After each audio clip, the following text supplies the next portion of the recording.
Ang sabi niya sa akin noon,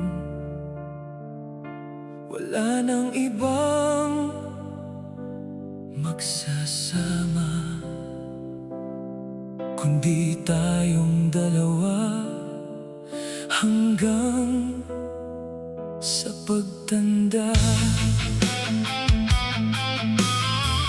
Basta raw ayusin ko lang ang buhay ko, magbago lang ako, babalik siya sa akin. Kahit anong pagsubok ang dumaan, kahit subukan pa ng panahon, ngunit bigla siyang umalis. Lumipas ang panahon, dumaan ang hirap, maraming pagsubok habang nasa malayo siya. Nagtiis siya ng matagal, nagtiis para sa lahat, lalo na para sa aming mga anak. Makapagtapos lang ang aming anak, iyon ang tanging hangad niya, iyon ang inaalay. Pero ngayon, nararamdaman ko na parang may kulang na sa kanyang puso. Pakiramdam ko'y hindi na siya masaya. Ang dating pangakong binitawan niya, unti-unti nang bumibitaw, unti-unting naglalaho. Kaya ngayon, puno ako ng takot. Natatakot na baka isang araw wala na siya sa tabi ko, wala na sa buhay ko. Ang takot na mawala siya, araw-araw na akong sinasakal.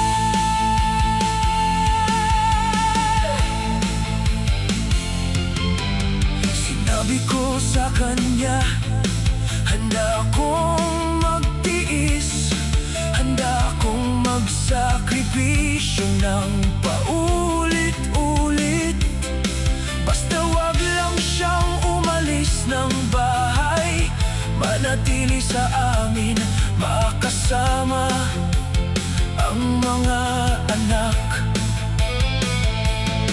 Wag lang masira ang pagsasamang naayos na,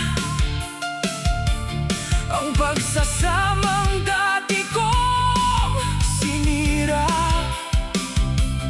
Dahil sa mga pagkakamali ng nakaraan,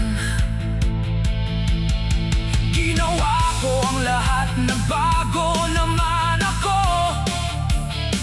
Pinatunayan kong karapat-dapat na muling mahalin. Pero bakit tila unti-unting lumalayo? Bakit tila ang saya ay hindi na maibalik?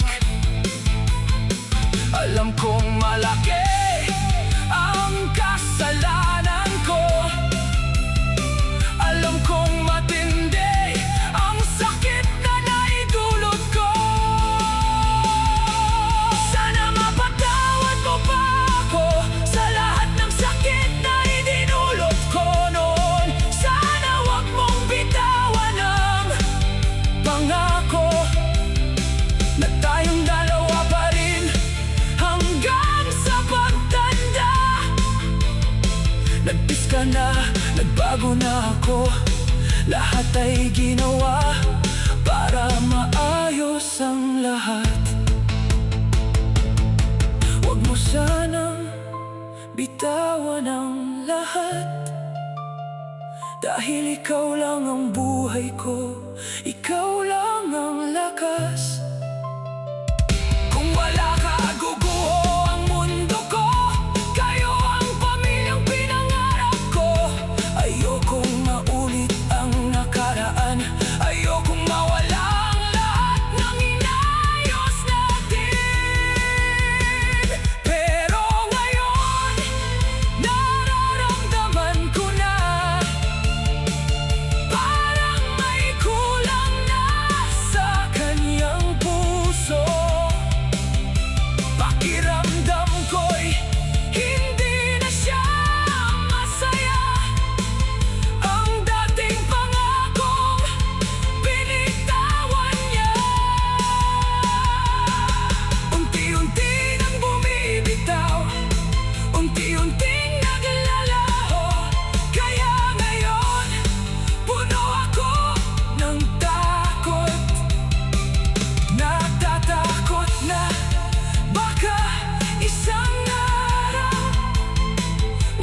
sabi ko, wala na sa buhay ko ang takot na mawala siya. Araw-araw na akong sinasakal. Sana mapatawad mo pa ako. Huwag kang umalis, huwag kang lumayo. Aayusin ko pa lahat, gagawin ko. Basta manatili ka, tuparin mo pa ang pangako. Tayo pa rin hanggang dulo.